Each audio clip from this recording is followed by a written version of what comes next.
እንዳትሞክር አንተ ወንጀለኛ ነህ። ምንድን ነው የምታወራው? አሁን ወደ አንተውና ወደ ምን አቅጣጫ ትነዳለህ? ሞተሩን ለምን እንደምታጠፋው?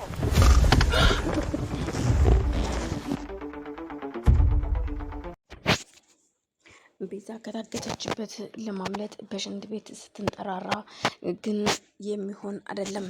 ሽንት ቤት ለመውጣት ልትወድቅ የነበረውን ያገታት ሀሹ ይደርስባታል።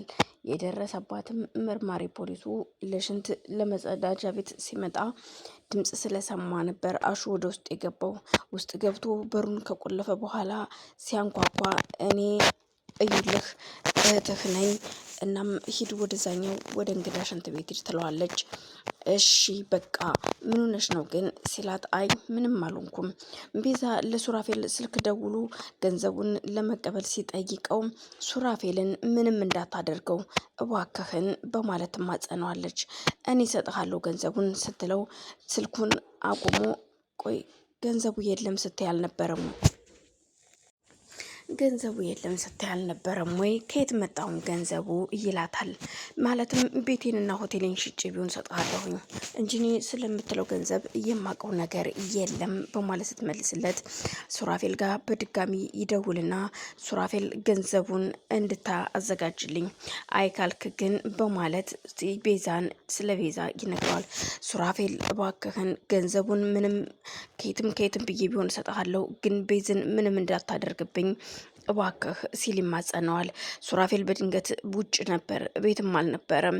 ጭንቅላቱን ይዞ ወደ ወዲህ ከመሯሯጥ በስተቀር ሌላ ምንም ማድረግ አልቻለም። መርማሪ ፖሊሱ ጋር ደውሎም እባክህን በግልህ ልታግዘኝ ትችላለህ ወይ? ወደ ህግ ሳይሆን በግልህ እንድታግዘኝ ነው የምፈልገው አሁን። ምክንያቱም ቤዛ ይዛን ቀን ከወጣች አልተመለሰችም፣ ወዴት እንደሄደችም አላቅም። እባክህን በማለት ይማጸነዋል። ይውልህ እንዴት ነው አልገባኝም፣ ከስራ ውጭ ስትል ምን እያልክ ነው ሱራፌል ሲለው፣ አላቅም ብቻ ምን እንደምልህ አላቅም። እርግጥ ላንተ ይሄ ጥሩ ላይሆን ይችላል፣ ጥሩ ዜና አይደለም። ግን እኔ ደግሞ የምልህ ከህግ ውጭ አግዘኝ ነው ያልኩህ ያለሁት በማለት ቢጠይቀውም መርማሪ ፖሊሱ ለማንኛውም ተገናኝተን ብናወራ ምን ይመስልሃል ይለዋል። እሺ እባክን ቶሎ በል ቤዛን ሊገልብኝ ነው። አሁን ደውሎ የነገረኝ ነገር እጅግ ያስፈራል። እኔ የሚባለውን ገንዘብ ታውቃለህ፣ በፊትም ምን የማውቀው ነገር የለም ስለዚህ ገንዘብ። እናም እባክህን መርማሪ እባክህ የሆነ ነገር አድርግልኝ፣ አግዝኝ በማለት ይማጸነዋል። እሱም እሺ ብሎ በችኮላ ነበር ወደ መኪናው ሲሄድ የነበረው። የመርማሪው እህት ደስ እያላት ወንድሟ ሲወጣላት በፈገግታ ነበር የሸኘችው። ግን ደግሞ ልጇ እርግብ ቆይ ግን እናቴ ምን ማድረግ እየሞከርሽ ነው? እኔም እኮ እንደናንተ መዋሸት ለመድኩኝ። በቃ እንደናንተ ወንጀለኛ ለመሆን ሞከርኩ። ስለዚህ አሁን ምን እያደረግሽ እንደሆነ ልትነግሪኝ ትችያለሽ። እኔና አንቺ ነን ያለነው፣ አሁን አብራርተሽ ንገሪኝ እናቴ በማለት እናቷን ትጠይቃታለች። እናቷ ቆይ ምን እንድልሽ ነው የምትፈልጊው? አሁን በቃ እኛ ልጅቷን እኮ ምንም አናደርጋትም፣ ምንም አያደርጋትም። ሀሹ እያየሽ ነው፣ ስንበላ የምትበላው እየሰጠናት፣ ስንጠጣ የምትጠጣውም እየሰጠናት ነው። እኛ የምንፈልገው አባትሽ ህይወቱን ያጣበትን ገንዘብ ያለበትን ቦታ እንድትጠቁመን አለያ እሷ ጋርም ከሆነ እንድትሰጠን ነው እንጂ እኛ ልጅቷን ለመጉዳት አይደለም፣ እባክሽ ልጄ በማለት ትጠይቃታለች። ይቺ ሴት እኮ ገንዘቡ እጇ ላይ ቢሆን ኖሮ ትሰጠን ነበር፣ ግን እጇ ላይ ስለሌለ ነው እርግጠኛ ነኝ ገንዘቡ ይህን ያህል እናንተ እንደዚህ ስታደርጓት ዝም ያለችው። አሁን አጎት ይሄን ነገር ቢሰማ እኮ አንቺም ወደ እስር ቤት ነው የምትሄጂው። ከዛ እኔ እዚህ ብቻዬን ነኝ። እኔም ደግሞ ወንጀለኛ ነሽ፣ እንደዚህ ነሽ፣ ወንጀለኛ ተባባሪ ነሽ ተብዬም እኮ ልታሰር እችላለሁ። እባክሽ እናቴ ቁጭ በይና ተረጋግተሽ ለማሰብ ሞክሬ። አጎቴ ራሱ ሲናገር እኮ የምናገረው ነገር ግራ እየገባኝ ነው። ለዛውም መዋሸት የሌለብኝን ሰው እየዋሸሁት ነው። እባክሽን ተለመኝኝ ስትል ትጠይቃታለች። ልጄ እመኝኝ አጎትሽ ምንም አያውቅም ስለዚህ ነገር። ደግሞ አንቺ እዚህ ውስጥ ምንም አያገባሽም። አንቺ የምታውቂው ነገር የለም። እኔና ሹ ነን ወደ ወንጀልም ከተጠየቅን እኔና ሹ ብቻ ነን የምንጠየቀው። አንቺን የሚያገባሽም ሆነ የሚመለከትሽ ነገር የለም።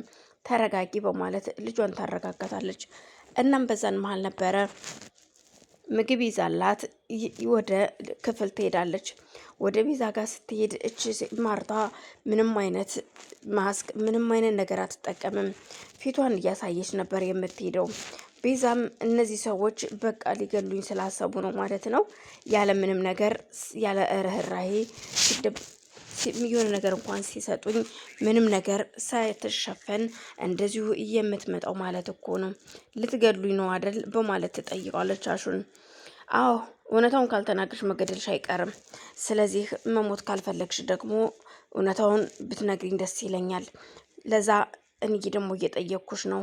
እናም የምልሽን ነገር ልታደርጊ ትችያለሽ ወይ በማለት ቢጠይቃትም እንግዲህ እውነታውን ነው እየነገርኩ ያለሁት።